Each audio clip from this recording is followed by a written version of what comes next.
quality. ACS. Ito ang DXDR 981 sa Dipolog City. Basta balita at serbisyo publiko. Tatak RMN. En Fátima dolorosa mostraste el fuego infernal, pidiendo para salvarnos tu corazón venerar.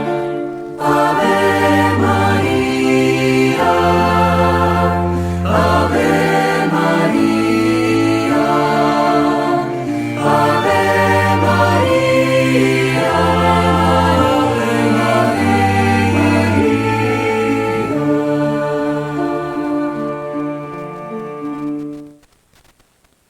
Sa ngalan ng Ama, ng Anak, at ng Espiritu Santo. Amen. Ang palatuntunang liwanag at mga sagot katoliko.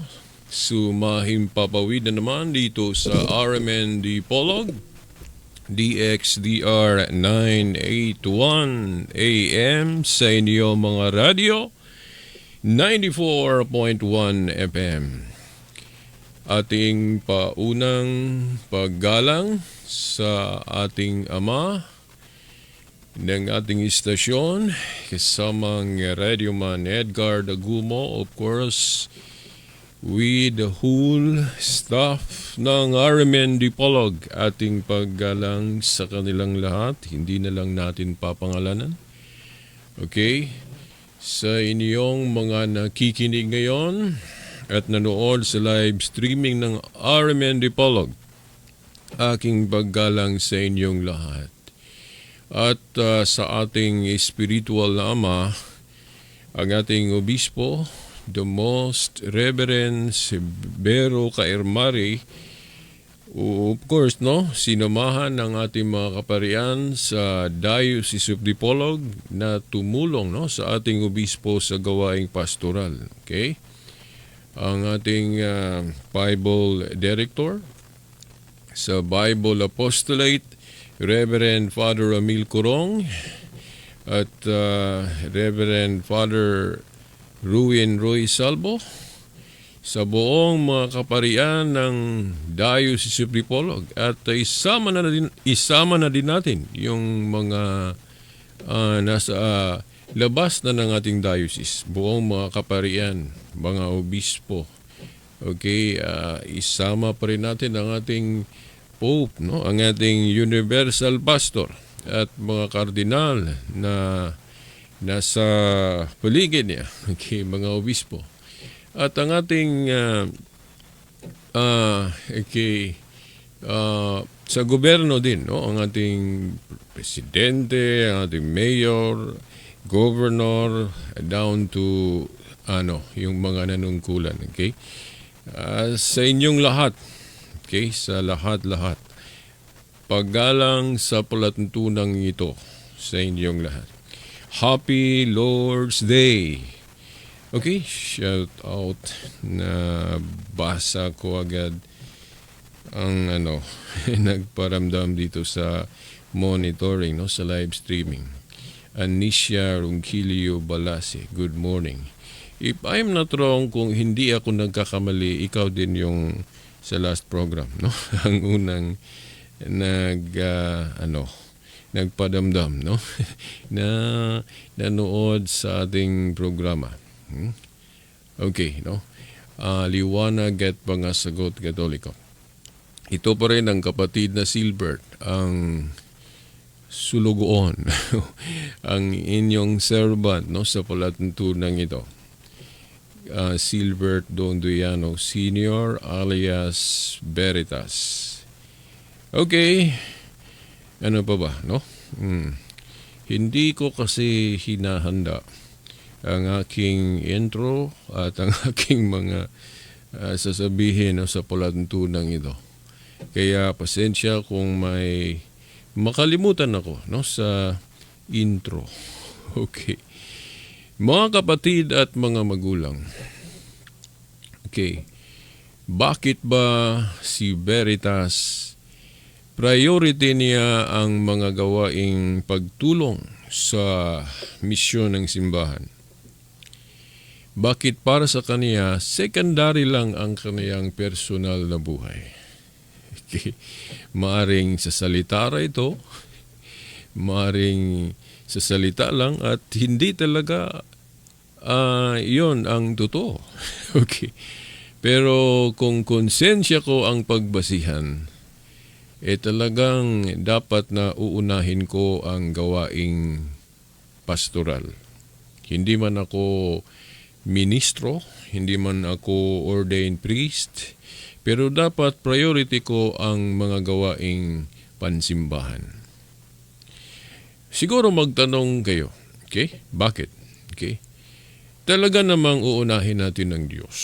Talaga namang uunahin natin ang ating Panginoong Jesucristo. Bakit Panginoong Jesucristo? Dahil wala naman pong ibang revelasyon sa Biblia, no, sa ating aklat ng paniniwala na si Kristo ang kaisa sa Ama. Isa sa persona ng Santissima Trinidad o mga persona ng Santissima Trinidad. Huwag nating kakalimutan na ang Diyos ay hindi lang iisang persona. No? Kung ating unawain ang Heneses 1:26 nang sinabi ng Diyos sa paglalang niya sa atin, lalangin natin ang tao katulad sa ating kawangis o imahe. Bakit ginamit niya ang salitang nothing? Lalangin natin ang tao katulad sa ating image. Sa Bisaya pa dagway o larawan. Okay. Bakit sinabi niya ang word o salitang ito? Nothing. Bakit hindi aking? Dahil gusto niyang ipaalam sa atin na tama ang kaniyang simbahan. Na kapag siya ang pag-uusapan, Diyos ang pag-uusapan, mali tayo kung nasa isip natin na iisa lang ang persona ng Diyos. Siguro nasa isip ninyo, iisa lang ang Diyos. Oh, yes, tama, iisa lang ang Diyos. Pero kung basahin at unawain natin ang Biblia, ang iisang Diyos na ito ay hindi lang iisang persona. Tama, iisang Diyos, pero kung ang pag-usapan persona sa iisang Diyos, hindi po isa ang persona ng iisang Diyos. Pinahiwatig ito sa Heneses, ulitin ko, Heneses 1:26 nang lalangin niya ang tao. Sabi niya, lalangin natin ang tao katulad sa ating, no? Denotes plurality of persons. Ibig sabihin, tama ang simbahang Katoliko na ang iisang Diyos, hindi iisa lang ang persona. Ilan ito? Pinahiwatig ito sa formula ng binyag o bautismo nang sinabi ng Panginoong Jesucristo, magbautismo kayo sa ngalan ng Ama, ng Anak, at ng Espiritu Santo. Kaya nga sa ating short prayer at sign sa ating pagka-Kristiyanong Katoliko, yung magtanda ng krus tayo, di ba?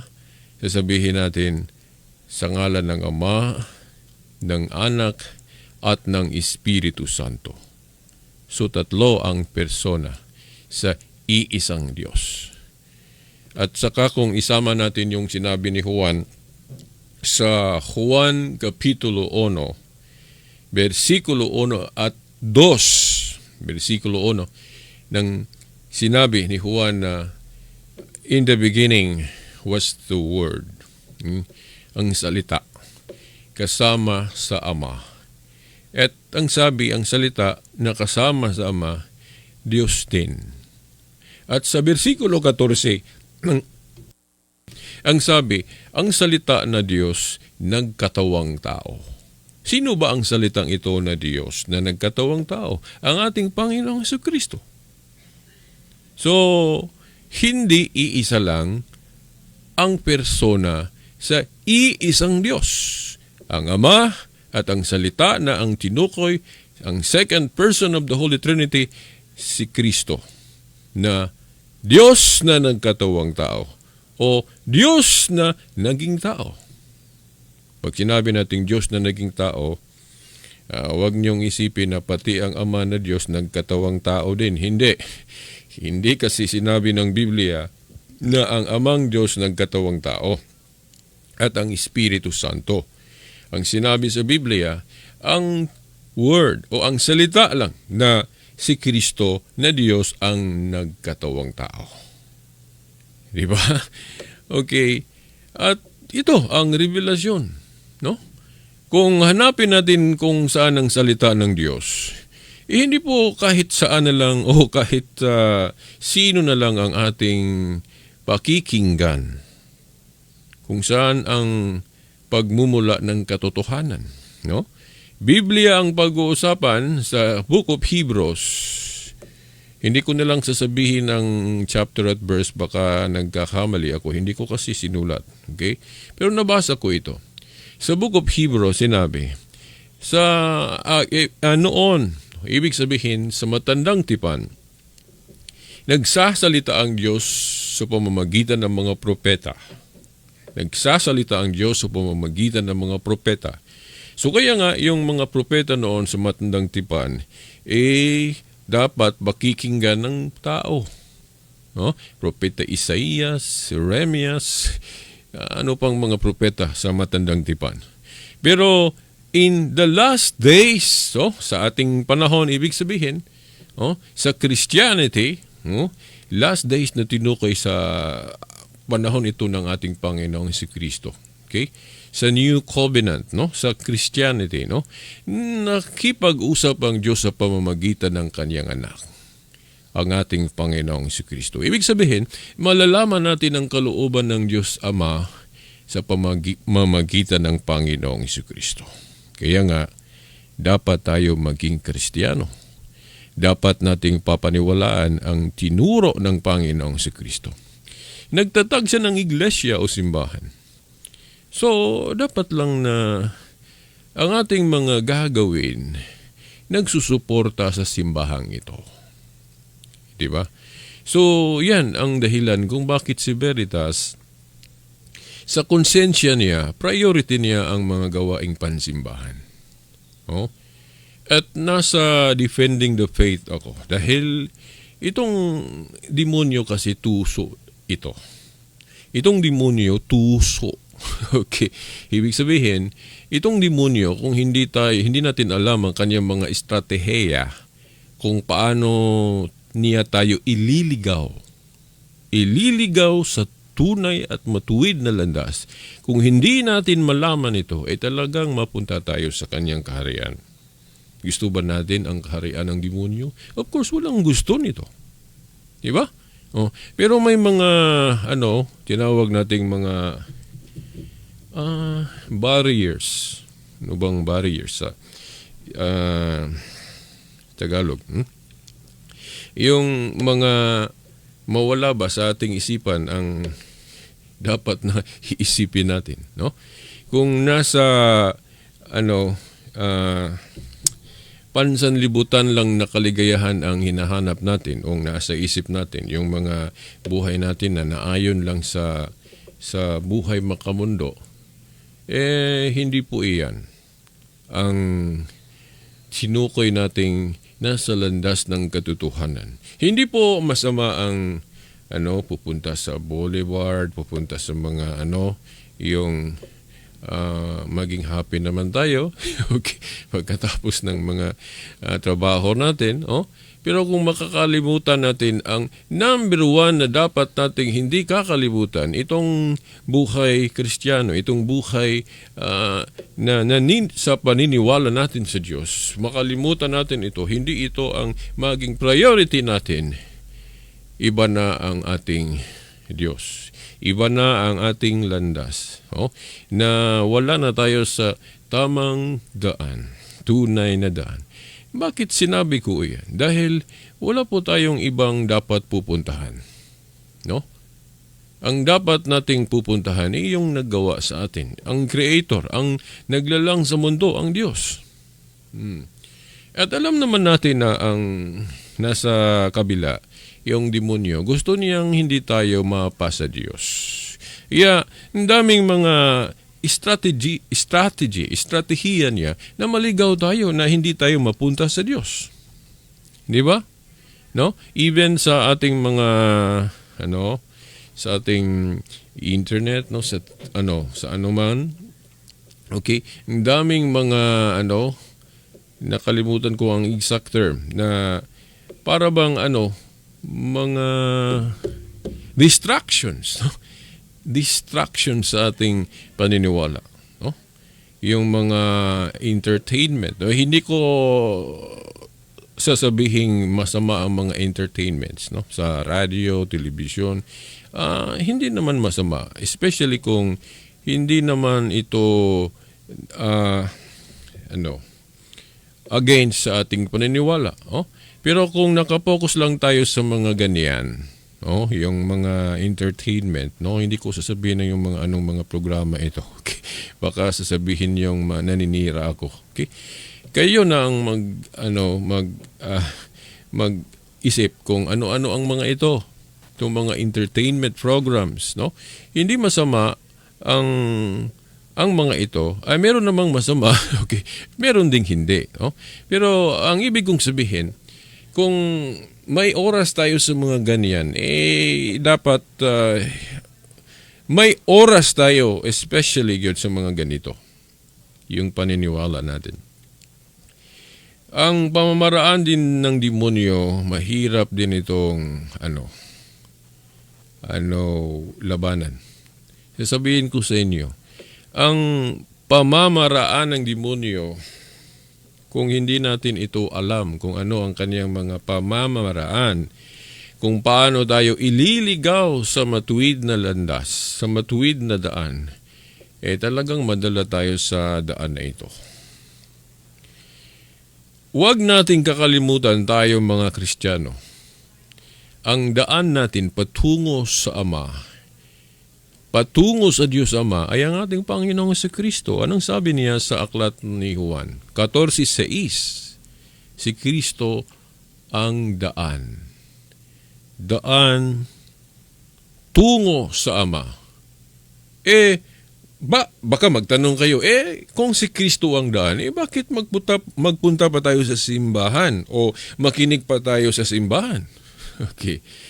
Dapat alamin natin kung ano ang sinabi ng Panginoong Jesucristo at ng kanyang mga teachers, ang ibig sabihin mga apostol, itong mga isinugo niyang magsasalita ng mga salita ng Diyos. Okay? Ang simbahan kasi, ang iglesia kasi, ikatawan ng ating Panginoong Jesucristo. The mystical body of Christ. So kung sasabihin natin si Kristo ang daan tungo sa Ama, ang iglesia o simbahan niya, daan din. Dahil katawan niya kasi ang simbahan. Kaya nga isinugo niya ito na magsasalita. Anong sabi ni Apostol Pablo sa unang Timoteo 3:15? Ang tunay na iglesia daw, ang tunay na iglesia ng Diyos na kung ating tutuusin, kung aralin natin ang history, natawag din itong Roman Catholic Church, no? Yun ay kung tanggapin ninyo ang testimonyo ng history. Yung iba kasi hindi naniniwala na yung Church of God ng Biblia, ito ding Roman Catholic Church. Dahil sabi nila, wala namang ganong litra por litrang mabasa sa Biblia na ang Roman Catholic Church ay siya ding Church of God o Church of Christ ng Biblia. Wala talaga. Dahil kung alamin natin ang history, hindi ito na-reveal agad ng isang panahon lang. Natawag itong Catholic, ang explicit statement na natawag na Catholic ang Church of Christ o Church of God, hindi ito litra por litrang mabasa natin sa ating Biblia. Liban na lang kung ang translation ng Biblia natin may ganong translation. Pero karamihan sa mga translation ng Biblia, wala tayong mahanap na Catholic na salita na nag-refer sa Church of God ng Biblia. Pero kung alamin natin ang history, hindi naman lahat ng history na nasulat sa Biblia. Sa Christianity, ang huling na account na nasulat sa Biblia ay yung Book of Acts. Di ba? Yung sa Gawa. Mga huling mga nangyayari sa simbahan. Na pinanguluhan o ang nangunguna nito mga apostol. Nasa Book of Acts. Mga pangyayari sa simbahan ito noong unang siglo pa. Ang simbahan ng Diyos nagpapatuloy.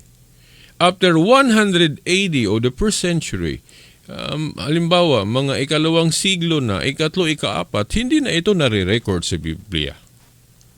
So alangan namang hindi tayo maniniwala nito dahil hindi na nasulat sa Biblia. Hindi po ganon. At kung may Bibliang Living Bible kayo, letra por letrang sinabi ito na basihan ang history books. Dahil ang history books ay nagpapatunay din ito ng katotohanan. Halimbawa, ng mga katotohanan na hindi nasulat sa Biblia pero totoo. Yung history ni Dr. Jose Rizal, katotohanan ito. May mga history books tayo at itinuro pa ito ng ating mga paaralan. Pero hindi ito nasulat sa Biblia, pero totoo. So, yan mga kapatid at mga magulang. Kung bakit nakilalang Roman Catholic Church ang tinukoy ng Biblia na Church of Christ, may naging disipulo si Apostol Juan na ang pangalan ay Ignatius of Antioch. Ignatius of Antioch. Nakilalang sa pangalang Ignacio o Ignatius. At bakit Antioch? Dahil siya ang naging ikatlong obispo ng Antioquia.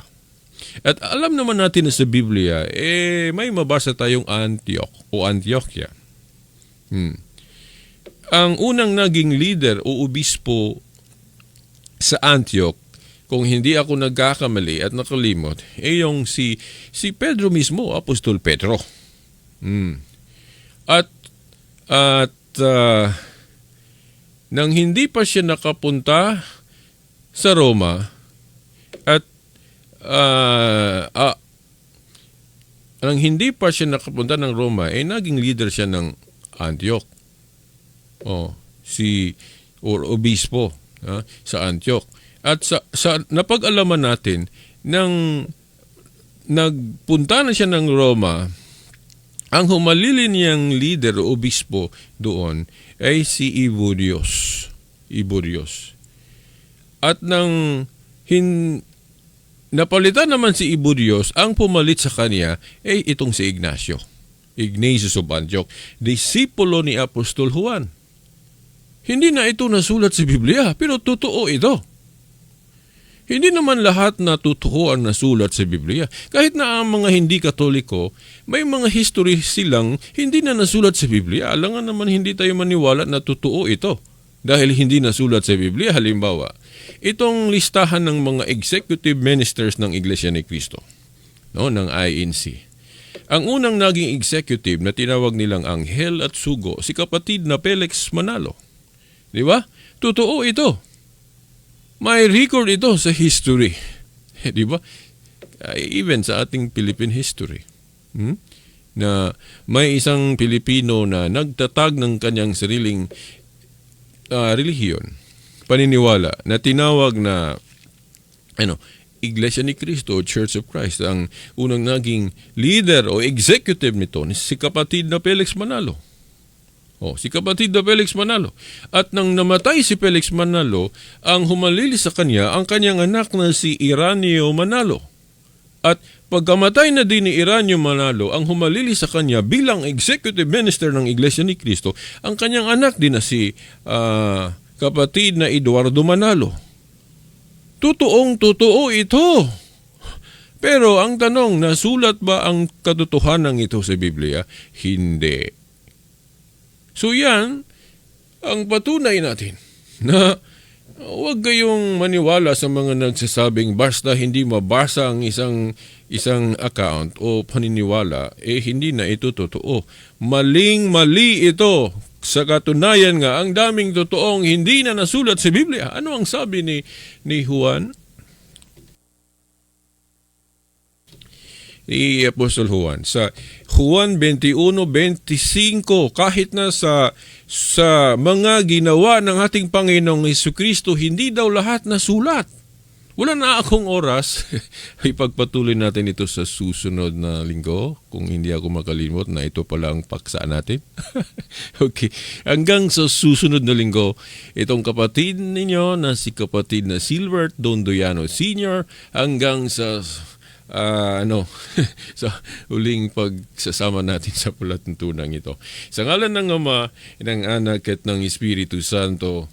Amen. En Fátima dolorosa mostraste el fuego infernal, pidiendo para salvarnos tu corazón veneral. Ave María, Ave María, Ave María, Ave